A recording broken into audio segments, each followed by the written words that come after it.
미주보건방송 청취자 여러분 안녕하십니까? 스티브 황보의 미국을 읽다 시간입니다.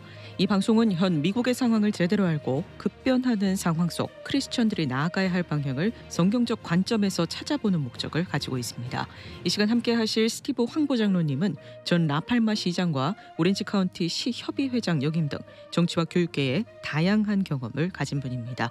스티브 황보 장로님 나오셨습니다. 안녕하세요. 네, 안녕하세요. 네, 반갑습니다. 네. 자, 이번 주에도 아주 다양한 분야의 뉴스들이 넘쳐났는데요. 예. 오늘 이 시간에는 좀 금주의 중요한 이슈들을 한번 짚어보는 시간을 가져보도록 하겠습니다. 예, 미국이 나라가 크니까 여러 가지 일들이 자꾸 빨리빨리 일어나고 있고 미국이 크게 변화하고 있어서 참 그 매주 30분씩 쇼를 하면서 이렇게 언급해야 될 이 답기들을 고르기가 좀 쉽지가 않네요. 네. 근데 그 어제 오늘 중에 지금 이제 미국이 굉장히 지금 시끄러운 것은 아프가니스탄에서 미군이 철수를 지금 하고 있는데 지난 한 2, 3개월 전에 바이든 대통령이 8월 말까지는 철수를 끝내겠다고 이제 말을 한 후에 계속 철수가 이루어지고 있는데 그 어제만 해도 그 아마 그 아프가니스탄의 수도인 카불이 점령당하게 그 탈레반에 의해서 점령당하는 데까지는 뭐 적어도 90일 정도는 걸릴 것 같다고 예상을 하더니 오늘 아침에 말하기를 이번 주말에 넘어갈지도 모르겠다. 이제 그 정도로 굉장히 빠르게 지금 점령을 당하고 있습니다. 그래서 지금 아프가니스탄이 탈레반에게 지금 점령을 많이 당했고 오늘로 벌써 제2 수도 도시인 도시가 이제 탈레반의 컨트롤에 넘어갔는데 제가 이 소식을 들으면서 지금 이 아프가니스탄에서는 이제 정식으로 선교사들이 들어갈 수 없거든요. 그리고 이제 크리스천들이 내놓고 신앙생활을 할 수 없는 곳이 아프가니스탄인데 혹시 여러분들 가운데서도 이렇게 아프가니스탄에서 여러 모양으로 이렇게 활동하시는 분을 알고 계시면은 좀 우리가 위해서 좀 기도를 해야 될 것 같습니다. 네. 생각보다 빨리 지금 이 아프가니스탄이 탈레반에 넘어가고 있기 때문에 어떤 분들은 이제 과거 75년도에 그 베트남이 점령을 당하면서 미국 대사관 그 꼭대기에서 옥상에서 헬리콥터로 이제 사람들이 구출되는 그런 모습을 본 것을 기억하면서 그런 모습이 연상될 것 같다고. 그래서 지금 이제 오늘 이 바이든 대통령이 미군을 3,000명을 급하게 다시 파견을 했습니다. 철수하다가. 그렇죠. 네. 그래서 그분들의 이제 할 일은 미션은 이제 그 비행장하고 철수하기 위해서는 비행장을 사용해야 되니까.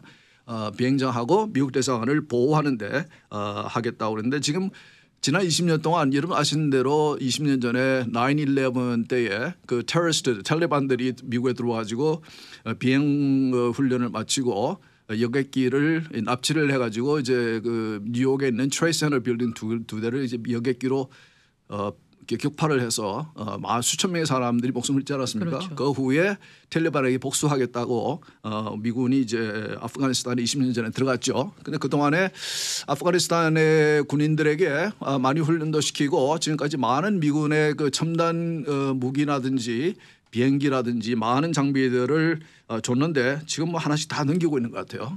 아마 제가 듣기로는 그것을 탈리반에 넘기면서 자기의 목숨만 살려달라는 식으로 그래서 아주 예상 한 2주만 전만 해도 국방장관이 나와서 충분히 우리가 훈련을 시켜놨고 좋은 장비들을 줬기 때문에 스스로가 나라를 지킬 수 있을 것이라고 장담을 했었는데 한 2주 전에. 근데 뭐 지금 보니까 뭐 아주 급하게 지금 무너지고 있습니다. 그러니까 여러분도 혹시 아프가니스탄에서 이렇게 사역하고 계신 분들 알고 계시면은 위해서 열심히 좀 기도를 해야 될 것 같습니다. 네. 근데 일각에서는 이 바이든 행정부가 아프간 철수를 다소 성급하게 한 거 아니냐 뭐 이런 얘기도 나오고 있는데 바이든 대통령 자체는 일단 철수 결정 후회하지 않는다 이런 말을 했죠. 예, 아프간 이슈는 참 정말 힘든 이슈입니다. 이거는 물론 처음에 미군이 20년 전에 들어갔을 때는 이제 그 테러리스트들과 싸우기 위해서 그리고 이제 아프가니스탄이 테러리스트에 의해서 사용되지 못하게 하기 위해서 이제 들어갔는데 그 동안에 있으면서 이제 좀 그 나라에 좀 스스로 나라를 지켜낼 수 있는 그런 민주주의 국가를 세워보려고 미국이 노력했던 것 같은데 지금까지 수조 달러의 돈이 투자가 되었고 많은 미군들이 생명을 잃었고 그래서 철수를 이제 트럼프 대통령도 철수를 하겠다고 그랬죠. 했었는데 지금 이제 철수하는 시점에 대해서는 이제 군사 전문가들은 조금 이견을 보이는 것 같아요. 보통 이제 겨울에는 아프가니스탄이 굉장히 춥기 때문에 탈레반들이 겨울에는 싸우지 않고 이렇게 좀 철수해 있다가 여름철에 나와서 싸우는데 왜 이렇게 탈레반이 이렇게 열심히 활동하는 이런 여름철에 철수를 해가지고 이렇게 급히 당하느냐 이제 그런 얘기를 하는 것 같아요. 그러니까 탈레반 철수에 대해서는 뭐 크게 이견은 없는 것 같은데 그런데 이제 이 지금 현재 상황은 분명히 바이든 정부의 좀 이게 실수가 좀 보이는 것 같습니다. 예. 네. 자 이번에는요 경제 얘기도 좀 해볼게요. 네. 이번 주에 발표된 미국의 경제 지표를 하나씩 살펴볼 텐데요. 예. 먼저 지난달 소비자 물가 CPI랑 생산자 물가 PPI 모두 상승한 것으로 나타났죠. 예, 이번 주에 이제 7월 달에 말씀하신 대로 Consumer Price Index CPI하고 Producer Price Index PPI, 그러니까 소매가와 도매가의 인덱스가 발표가 됐죠. 그래서 이제 1년 전 작년 7월과에 비교할 때에 CPI 소매가 같은 경우는 5.4%가 올랐고 PPI 도매가는 더 올랐어요. 7.8%가 오르고 그래서 지금 여론조사에 의하면은 국민들의 한 86% 정도가 지금 인플레이션에 대한 염려가 상당히 많다고 그렇게 얘기를 하고 있습니다. 네. 그건 뭐 우리가 여러 번 얘기를 했고 근데 지금 이제 인플레이션이 계속되고 있다는 거에 대해서 지금 많은 염려가 있는 것 같고 그러니까 말씀드린 대로 인플레이션이 생기면은 돈의 가치가 떨어지기 때문에 우리가 세금이 올라가는 것 같은 그런 이제 실질적인 효과가 있기 때문에 여러분이 이렇게 국민들이 수입이 올라간다고 해도 이게 국가의 정책으로 인해서 임금이 올라간다고 해도 인플레이션이 오므로 해서 그것이 효과가 없어지는 이제 그런 것이 있기 때문에 이게 대해서 이제 그 미국의 중앙은행인 Federal Reserve의 그 체어먼은 이제 설명하기를 자기들은 이제 이거는 일시적인 현상이라고 이제 계속 얘기하고 있어요. 네네. 자기들이 인플레이션이라고 보는 상황은 매년 이렇게 이 가격이 올라가는 경우를 자기들은 인플레이션이라고 생각하고 그것을 막기 위해서 정책을 쓰는데 지금 자신들이 우리가 보는 이 인플레이션은 가격의 인상이지 자기들이 생각하는 그런 인플레이션 아니라고 설명을 하더라고요. 그러나 이제 이미 올라간 가격은 계속 이제 유지가 될 것 같고 그리고 이제 매달 나오는 그 인플레이션의 수치를 보면은 가격이 계속 오르고 있기 때문에 네. 좀 많은 사람들이 염려를 하고 있습니다. 네, 뭐 집값도 아주 상승했다고 이런 뉴스도 계속해서 나오고 있고. 예, 집값, 뭐 중고차값, 뭐 여러 가지. 그 이제 집값도 그렇고 중고차도 그렇고 이제 이 공급이 딸리니까 집 같은 경우는 이제 좀 이 상황이 좀 이렇게 확실치 않으니까 네. 팔겠다고 이렇게 내놓는 집들이 많지가 않죠. 네, 그러니까 네. 인벤토리가 작으니까 이제 집값이 당연히 올라가 있죠. 네. 이게 얼마나 오래 지속될는지 그리고 또 이제 모게지 레이시오 올라가게 되면은 이 가격에 분명히 이제 부정적인 영향을 끼치거든요. 그렇죠. 그러니까 이제 그런 것도 이제 생각을 해야 되겠죠. 네, 이 바이든 정부에서는 일단 인플레이션 걱정은 아직은 안 해도 된다 이렇게 말을 하고 있고 일단 우리 소비자들은 좀 가까이 피부로 인플레이션 체감을 하고 있는 상황인 것 같은데요. 예, 또 다른 경제 지표도 한번 보도록 하죠. 예, 이번 주에 나온 신규 실업수당 청구 건수도 살펴볼게요. 예. 지난주에 실업수당 신청하는 사람 줄어든 것으로 나타났죠. 예, 실업률은 지금 보니까 조금씩 이제 물론 아직까지도 채워지지 않은 일자리가 이제는 1,000만 개가 넘었습니다. 10 million jobs. 그러니까 1,000만 개의 일자리가 아직까지 이제 사람을 찾지 못해서 네. 채워지지 못하고 계속 이제 경제가 살아나면서 이 이코노미가 오픈되면서 일자리들은 계속 이제 다시 돌아오는 것은 정상적인 상황이죠. 그러나 지금까지의 문제는 여러 사람들이 정부에서 특별 실업 수당이라든지 여러 가지 이제 이번에 팬데믹을 통해서 지원금을 받으면서 일할 필요를 못 느꼈기 때문에 구직에 나서지 않았고 그래서 이 job participation 이 구인 시장에 이 동참하는 사람들의 비율이 뭐 61%밖에 안 됐거든요. 그런데 이제 조금씩 이제 지난번에 말씀드린 대로 공화당이 장악한 여러 주들이 이제 특별 실업 수당을 끊고 그리고 이제 이런 조치들을 함으로 인해서 이제 또 이제 9월 말쯤 되면은 이제 연방에서 주고 있는 그 모든 실업수당, 특별 실업수당을 이제 끝나게 되기 때문에 사람들이 조금씩 이제 일자리를 찾아 나서기 시작하는 것 같긴 해요. 그러나 이제 바이든 정부가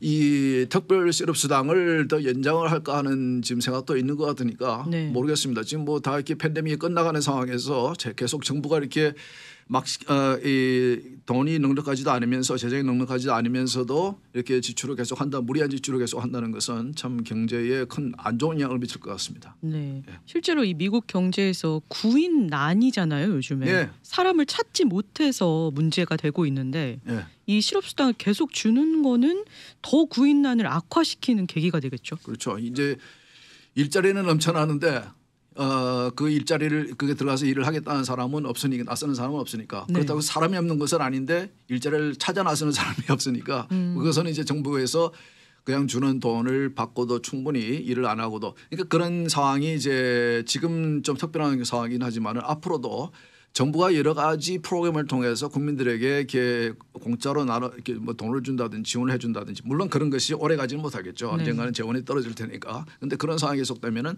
사람들을 좀 무능하게 만들기도 하고 이렇게 일을 할 의욕을 잃게 하는 그런 부정적인 효과도 있겠죠. 네. 방금 저희가 나눈 이 경제 관련 이야기랑 연결되는 주제가 될 것 같은데요. 네. 이 바이든 행정부의 인프라스트럭처 관련해서 이야기 또 나눠보도록 할게요. 네. 이번 주에 연방 상원이 3조 5천억 달러 규모의 이 인프라 예산 결의안을 통과를 시켰죠. 예. 1.2 trillion dollars 인프라스트럭처, 그거는 이제 바이파리선이라고 해가지고 양당의 상원의원들 중에서 일부가 이게 협의를 통해서 인프라스트럭처 지출 법안을 만들었죠. 네. 그래서 이제 하원은 아직까지 뭐 이렇게 투표도 하지 않았고 상원이 먼저 이제 투표를 했는데 네. 지금 우리 아는 대로 그 인프라스트럭처 빌이 있고 또 그 외에도 추가로 3.5 트릴리언 달러의 그 소셜 스pen딩 빌이 또 있거든요. 네. 그것은 이제 이 민주당 측에서 이제 여러 가지 사회주의적인 그런 프로그램들을 위해서 해놓은 것인데, 그거는 공화당이 이제 반대하는 그런 내용입니다. 그러나 이제 지금까지 민주당의 정책은 뭐냐면은 액수가 적은 1.1 trillion 달러의 이 법안은 이 공화당과 이제 협상을 통해서 어느 정도 조절을 해놓고, 그리고 더 큰 액수인 3.5 trillion 달러의 이 소셜 스pen딩 빌은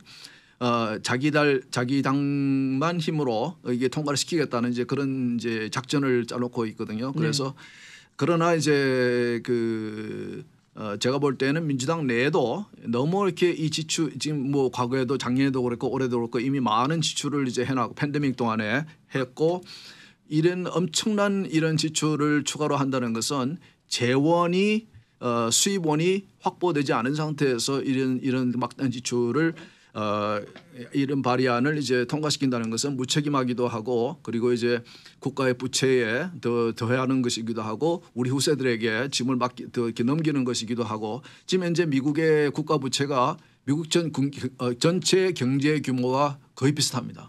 그 정도로 엄청난 그 국가 부채를 가지고 있는데도 이분들은 지금 이제 이런 식으로 자기들의 이념에 맞는 프로그램들을 진행하기 위해서 지금 이것을 하려고 그러는데, 네. 이번에 이제 상원에서 통과된 이제 일부 공화당 상원의원들이 이렇게 민주당과 같이 이제 찬성을 해주었기 때문에 19명인가 뭐 그랬을 거예요. 해줬기 때문에 이제 통과가 됐는데, 물론 이건 하원도 통과돼야지 이제 이 대통령에게 법안이 가는 거죠. 서명을 위해서. 아직까지는 이제 상원에서만 통과가 되는데, 이 하원 의장인 펠로시는 그 3.5 트릴리언 달러 소셜 스pen딩 빌이 통과되지 않으면은 자기는 이 1.2 트릴리언 달러의 인프라스트럭처 빌도 표결에 붙이지 않겠다. 이제 그렇게 얘기를 하고 있어요. 두 개를 동시에 갖고 와라 동시에. 이거죠. 예, 바이든 대통령도 그렇게 얘기를 해왔고, 낸시 펠로시 이 연방 하원 의장도 하는 얘기는 두 가지 동시에 통과되지 않으면은 의미가 없다. 이제 그렇게 보는 거죠. 합하면은 이게 뭐 거의 한 5 trillion 달러지 되는데, 그렇죠. 3.5 trillion 달러 속에 그 보면은 이제 그 안에 여러 가지 이제 국민들에게 무료로 이렇게 여러 가지 서비스를 주겠다는 게 많아요. 예를 들어서 프리케이라든지 뭐 초급대학 학비라든지 모든 것을 공짜로 국민들에게 주겠다는 건데, 이런 것들은 이제 물론 재원이 충분히 있으면은 얼마든지 좋은 면이 있죠. 국민들이 초급대학교 가서 여러 가지 기술도 배우고, 그리고 아이들이 이게 육아를 위해서도 부모들이 조금 더 이제 경제적으로 이렇게 부담을 더는 그런 이제 정책이 될 수도 있는데, 그러나 재원이 없는 상태에서 국가가 막대한 그 부채를 안고 있는 상태에서 이런 프로그램을 시작한다는 것은 3.5 trillion 달러에서 끝나는 것이 아니고 이런 프로그램을 한번 이제 시작을 하면은 이걸 다시 이걸 멈추기가 굉장히 힘든 거거든요. 그렇죠. 그렇기 때문에 거의 영구적으로 이제 시작을 하게 되면은 간다고 이제 봐야 되기 때문에 그런 면에서 좀 이제 fiscal responsibility 재정적인 좀 책임 있는 재정적인 정책이 아니라고 보는 면이 많이 있는 것 같습니다. 아, 그러면 이 재정적인 문제가 일어날 것이기 때문에 공화당 측에서는 이 3조 5천억 달러짜리 예산안을 반대하는 입장인 건가요? 예, 그리고 이제 여러 이슈들이 다 비슷하지만은 이 이슈도 이제 양당이 생각하는 정부의 역할의 차이에서 오는 거죠. 예를 들어서 이제 민주당은 자꾸 이런 정부가 이렇게 관리해야 하는 프로그램을 계속 많이 이렇게 시작하기를 원하는데 그것은 이제 그분들이 생각하는 정부의 역할은 정부가 국민을 위해서 많은 일들을 해야 된다고 생각하는 것이고 그리고 정부가 이렇게 하는 프로그램들이 많으면 많아질수록 당연히 그 프로그램 운영하기 위해서는 이제 공무원들 숫자가 많아져야 되는 것이고 그렇죠. 그런 것인데 이제 이 공화당 측에 있는 우측에 있는 분들의 생각은 이 정부의 역할은 가능하면 이제 좀 최소화하는 것이 좋고 가능한 많은 이제 국민들에게 자유와 권리를 이제 보호해주는 그런 이제 역할을 해야 된다고 생각하는데, 근데 이번에 그 인프라스트럭처 빌드 보면은 1.2 트릴리언 달러지만은 그 중에 한 10% 정도가 우리 일반적으로 생각하는 인프라, 도로나 뭐 이렇게 다리나 항구나 이런 것을 보수하는 것이고, 나머지는 뭐 이렇게 인터넷 이라든지 여러 가지 이런 다른 것들이 포함이 되어 있거든요. 네. 그래서 이렇게 너무 많은 지출을 이미 했기 때문에 거기에 대해서 염려하는 정치인들은 의원들은 좀 반대하는 사람들이 많이 계시고 민주당 내에서도 그 3.5 trillion dollars 그 소셜 스pen딩 빌에 대해서는 상당히 염려해서 자기는 투표하지 않겠다. 그 액수에서는 나는 그 찬성할 수 없다. 이제 그렇게 말씀하시는 분들이 이미 있어요. 그래서 이제 낸시 펠로시도 쉽지는 않을 거예요. 왜냐하면 지금 현재 공화당과 민주당의 이 차이가 한 8석밖에 안 되기 때문에 이렇게 민주당 의원들이 많이 이제 이탈을 하게 되면은 통과되기가 힘들죠. 그러면 이제 그 소셜 스pen딩 빌이 통과가 안 되면은 그 아까 말씀드린 대로 바이든도 낸시 펠로시도 그 인프라스트럭처 빌도 우리는 그 찬성을 안 하겠다, 서명을 안 하겠다 이제 그런 식으로 밝혀놓은 상태이기 때문에 앞으로 이건 좀 지켜봐야 될 것 같습니다. 제가 볼 때는 몇 달이 걸릴 것 같아요.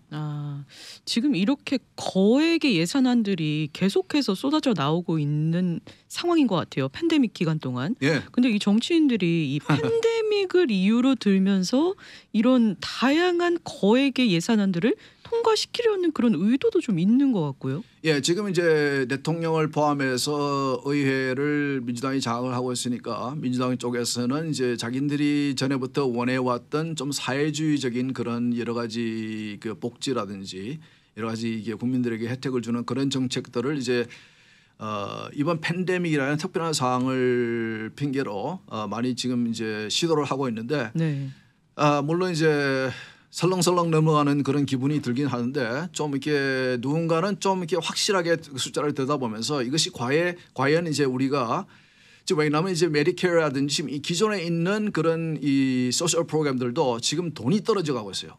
예, 그리고 지금 그 출생률이 자꾸 낮아지고 있지 않습니까? 그럼 자꾸 세금을 내는 사람들이 줄어든단 말이에요. 물론 이제 이민자들이 자꾸 들어오게 되면은 이제 그게 절충이 되겠지만은 어쨌든 간에 이렇게 자꾸 이 지금 기존에 하고 있는 그런 우리의 이 사람들의 그 수명이 길어지고 그러다 보니까 여러 가지 면에서 소셜 이 프로그램들의 비용에 대한 부담이 굉장히 크기 때문에 좀 조심해야 할 필요는 있죠. 네. 이 거액의 예산안이 어떤 모습으로 또 통과가 되는지 저희가 잘 지켜봐야 될 것 같고요. 예. 자, 이번에는 불법 이민자, 국경을 넘어오는 이 불법 이민자들 문제에 대해서 얘기해 볼게요. 네. 언론에서는 많이 쉬쉬하는 것 같은데 사실 이 불법으로 국경을 넘어오는 사람들 문제가 굉장히 심각하죠. 예, 특히 남쪽 국경, 멕시코와의 국경이 지금 이제 열려 있거든요. 트럼프 대통령이 대통령 출마할 때에 자기가 이제 그 국경에 담을 쌓겠다 그랬더니 반쪽에서는 tear down the wall, 이렇게 담을 쌓지 말라. 사람과 사람 사이에 왜 담을 쌓아야 되냐 이런 식으로 공격을 받았는데, 근데 이제 국경을 주권을 보호하기 위해서 트럼프 대통령이 4년 동안 담을 쌓았고 그 퇴임한 이후에 한 2개월 정도만 더 계속 담을 쌓았으면, 왜냐하면 계획이 다 되어 있었기 때문에 예산도 확보되어 있었고 그 담싸는 일을 끝냈으면은 지금 같은 상황이 안 올 수도 있는데, 네. 근데 이제 바이든 대통령이 그것을 이제 트럼프 대통령의 그런 정책을 반대하는 것으로 대권 그 캠페인을 했기 때문에 대통령이 되자마자 그 중단을 시켰죠. 그래서 지금 이제 구멍이 뻥뻥 뚫려 있습니다. 이제 이 국경에 담이 쌓여 있지만은 구멍이 뻥뻥 뚫려 있는데 계속 이제 사람들이 넘어오고 있거든요. 네. 제가 몇 번 이제 말씀드렸지만은 전에는 전달에는 한 달 동안에 불법으로 국경을 넘어오신 분들이 한 18만 명, 그다음에 18만 5천 명. 근데 지난달 7월 달에는 21만 명이 넘었다 그래요. 그러니까 이제 구멍이 뚫려 있고 이렇게 미국으로 들어오기를 원하는 특히 이제 좀 힘든 나라에 산 중남미나 남미에 사시는 분들이 이제 계속 걸어서 오고 있는데 지금 그분들의 숫자가 늘어가는데 지금 바이든 정부의 입장은 지금까지는 아직까지 문제가 없다. 우리가 개선을 해 나가고 있다. 네. 그리고 이제 이 국경 문제를 일임받은 해리스 대통령도 국경에 가보지도 않고 왜 그 책임을 맡은 사람이 국경에 가보질 않느냐, 이렇게 상황을 파악하지 않느냐라는 계속 이제 지적을 받으면서 어쩔 수 없이 문제가 있는 지역이 아닌 저 반대쪽에 있는 국경 지역을 잠깐 하루 한 두세 시간 방문을 하고 말았는데. 근데 어제 이제 국토안전부 장관이 국경을 방문해서 그 국토를 그제 이 보러를 지키는 경계선을 지키는 이제 이 연방 그 공무원들과의 이제 비공개 대화를 하면서 한 발언이 누군가 그 참석한 분에 의해서 찍혀서 이제 공개가 됐어요. 네. 오늘 공개됐는데 보니까 그분이 이 바이든 정부의 국토안전부 장관이 하시는 말씀이 심각하다. 큰일 났다. 이거는 우리가 감당할 수 있는 수준의 문제가 아니다. 이건 빨리 이거는 좀 특별한 이렇게 팔리시 정책의 변화를 통해서라도 빨리 이것은 좀 이렇게 막아야 되겠다는 이제 그런 식의 발언이 이렇게 나왔어요. 그분이 공개적으로 한 발언이 아니고 네. 이 국경을 지키는 공무원들과의 대화에서 이제 한 발언이 이렇게 누군가에 의해서 녹음이 돼서 나온 거거든요. 네네. 그러니까 참 왜 이런 일이 일어날까? 그게 트럼프 대통령이 나라의 주권을 지키기 위해서 국경을 지키기 위해서 너무 많은 숫자의 불법으로 이제 이 나라에 들어온 사람들이 많으니까 그러면 우선 담을 쌓고 그 다음에 이 국가에 나라에 이미 들어와 있는 불법 체류자들에 대한 신분에 대한 이제 해결을 찾고 그 다음에 새로운 이제 이민 정책을 쓰겠다는 그런 생각인데, 근데 이제 민주당이나 바이든 정부 같은 경우는 지금 이제 이 담에 구멍이 뻥뻥 뚫려 있는데도 많은 사람들이 지금 계속 오고 있는데도 아무런 대책을 세우지 않고 네. 지금 뭐 문제 없다, 개선되고 있다. 해리스 부대통령 같은 경우는 이렇게 멕시코 방문하고 저기 과테말라인가요? 방문해가지고 이렇게 문제는 그쪽에 있다. 우리가 지원을 해주겠다. 문재인 대통령에도 전화해가지고 이렇게 재정 지원을 이 나라들 도와주는데 좀 돈을 내놔라 이런 식으로 이제 부탁도 하고 그러고는 아무런 말이 없어요. 근데 이런 것을 보면서 좀 이렇게 여러분들이 좀 오해하실 수도 있습니다. 왜 공화당은 담을 쌓으려고 그러고 민주당은 이렇게 이런 식으로 구멍을 이게 이 국경을 완전히 오픈해 놓느냐, 개방해 놓느냐. 그것은 이제 여러분들이 생각할 때 이런 식으로 생각하면 됩니다. 지금 현재 이제 좌쪽에 계신 민주당 쪽의 사람들의 국경에 대한 생각은 오픈 보러입니다. 지금 이제 바이든 정부가 하고 있는, 그러나 지금 보고 있지 않습니까? 이런 문제점이 생긴다는 거. 그러나 이제 우측에 있는 분들은 주권은 지켜야 된다는 거. 그래서 국경은 지켜지고 그러나 합법적으로 해서는 이민을 받겠다는 거예요. 네. 국익에 도움이 되는 분들은 얼마든지 이제 합법적으로, 그러나 이런 식으로 매달 뭐 20만 명이 넘는 사람들이 온다 그러면 그 중에서 과거에는 트럼프 대통령 정권 때에는 그 불법으로 넘어오다가 근거되신 분들의 90% 이상이 이제 다시 추방이 됐는데 네. 지금 현재 바이든 정권에서는 거의 50% 정도가 이제 이 미국 내로 이제 풀어주고 있어요. 그리고 60일 이내로 법원으로 이제 다시 보고를 하라. 그런데 아무도 거의 대부분의 사람들은 돌아오지 않는다 그래요. 그렇죠. 그런데 또 그게 그런 문제도 있고 이제 이분들이 이 불법으로 넘어오시는 분들에 대해서 코로나 이 바이러스 테스트도 안 하고 그러니까 어제 그 국토안전부 장관의 발언 중에서도 내가 여러분들이 지금 이제 굉장히 이게 이 바이러스에 익스포즈돼 있고 이 불법으로 오시는 분들에 의해서 그렇기 때문에 특별 수상을 받을 수 있도록 내가 노력해 보겠다. 이제 그런 발언도 있더라고요. 그만큼 내부적으로는 이 사람들이 문제를 알고 있는 것 같아요. 네. 이 문제가 심각한 것을 알고 있는데 외부적으로는 공개적으로는 국민들에게는 문제 없다, 개선되고 있다. 그러면서 완전히 손 놓고 있는 이제 그런 상황인 것 같습니다. 오늘 이 국토안보부 장관의 그런 발언이 녹취가 공개가 되면서 되게 배신감도 은근히 들더라고요. 앞에서는 항상 문제 없다. 예. 지금 안전하다. 항상 네. 이런 식으로 대통령, 부대통령 다 그런 식으로 말을 했는데 예. 결국에 이렇게 심각한 지경에 이르기까지 예. 이들이 다 무엇을 하고 있었는가 또 이런 생각도 들고요. 예. 그리고 이제 여러분 보시면 아직 캘리포니아 같은 경우도 우리가 이제 이게 sanctuary state이라고 그러지 않습니까? 피난처 주라고. 그래서 불법으로 체류하시는 분들에 대해서도 전혀 이제 검거도 안 하고 네. 이게 그런 분들을 검거하는 아이스라는 그 이 단체도 이게 이 정보기관도 없애야 된다는 이제 그런 발언을 하고 그렇죠. 그리고 이제 그런 분들에게도 모든 이제 똑같이 국민과 같은 혜택을 정부가 제공하는 여러 가지 혜택을 주려고 그러고 그리고 이제 심지어는 이렇게 투표하는 것까지도 이렇게 신분증 제시도 안 해도 되고 쉽게 함으로 인해서 누구나 다 투표할 수 있을 정도로까지 그렇게 하는데 물론 이제 그것은 생각의 차이입니다. 이 국가 간에 대해서 국가의 역할에 대해서 양쪽이 생각하는 것이 그런 차이가 있기 때문에 이런 정책들이 나오는 것이고 이런 현상들이 나오는 것입니다. 네, 이게 당적으로 나눠서 생각을 해보면은 민주당 쪽에서는 불법 이민자들도 환영한다.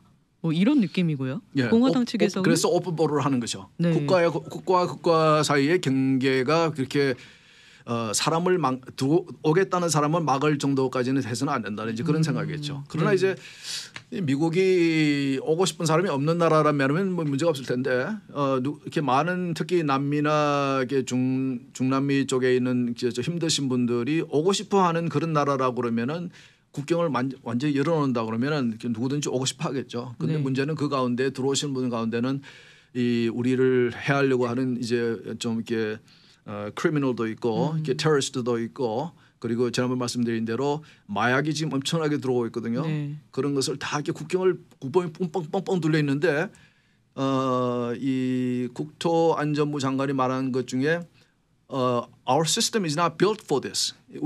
우리가 가지고 있는 이 시스템 자체가 이런 걸 감당할 만한 수준이 아니다. 이런 식으로까지. 그러니까 마약도 이렇게 뭐 불법 범죄자들도 뭐 이렇게 테러리스트들도 섞여서 막 그냥 뚫린 국경으로 들어오고 있는 거거든요. 네. 근데 이것을 방치해 두면서 국민들에게는 너 마스크 써라 뭐 이런 것까지 의무화 조치를 취하고 예, 막 그냥 강제로 명령을 내리고 물론 마스크에 대해서 얘기 한번 해볼까요? 시간이 얼마네요. 그런 어쨌든 간에 이제 이런 식으로 정책의 차이가 나오는 것은 국가의 역할에 대해서 이런 것들이 이제 양쪽의 생각이 인식이 틀리기 때문에 이런 다른 정책들이 나오는 것이죠. 그러니까 그것은 어느 것을 여러분이 지지하는 것은 여러분이 스스로가 이제 판단해서 결정하셔야 될 것 같습니다. 네, 우리가 이 현안들을 제대로 들여다보기 전에는 마치 민주당 측에서 이 불법 이민자들을 잘 대해줘야 된다, 환영해야 된다 이렇게 그냥 듣기만 들으면은 이게 인도주의적인 방법이다 이런 생각이 언뜻 들 수도 있잖아요. 그렇죠. 언제나 좌파는 이게 참 표현이라든지 네. 아주 훌륭한 표현을 쓰죠. 네. 그래서 국민들이 언뜻 듣기에는 훌륭한 것 같이 보이는데 예를 들어서 트럼프 대통령이 국경을 불법으로 넘어오는 사람들 중에는 범죄자도 있고 강간한 사람도 있고 이렇게 마약을 한 사람도 있고 이런 식으로 표현하면은 트럼프는 인간 혐오주의자다. 모든 이민자들을 강간범이라고 한다. 이런 식으로 이제 몰아붙였어요. 네. 그것은 이제 좀 이렇게 솔직한 표현은 아니죠. 그렇죠. 정확한 표현은 아니죠. 네, 우리가 모든 이슈를 볼 때 좀 잘 들여다봐야 될 것 같고요. 예. 어떤 프레임을 씌웠는지도 제대로 알고 그 예. 현안을 살펴봐야 될 필요가 있는 것 예, 같습니다. 근데 우리가 평소에 살다 보면은 관심이 없는 경우가 많죠. 그래서 그렇죠. 이제 제가 이런 방송을 하면은 좀 놀라시는 분도 있을 것 같은데 제가 이제 종종 여러분들 놀라시도록 설명해 드리겠습니다. 그러나 선택은 여러분의 것입니다. 어느 것이 여러분들이 이렇게 선택하시는지 그것은 여러분들에서 선택하시고 그러면 좋겠습니다. 네, 오늘도 함께해 주신 스티브 황보 장로님 감사하고요. 저희는 다음 주에 새로운 이슈로 돌아오도록 하겠습니다. 예. 고맙습니다. 수고하셨습니다.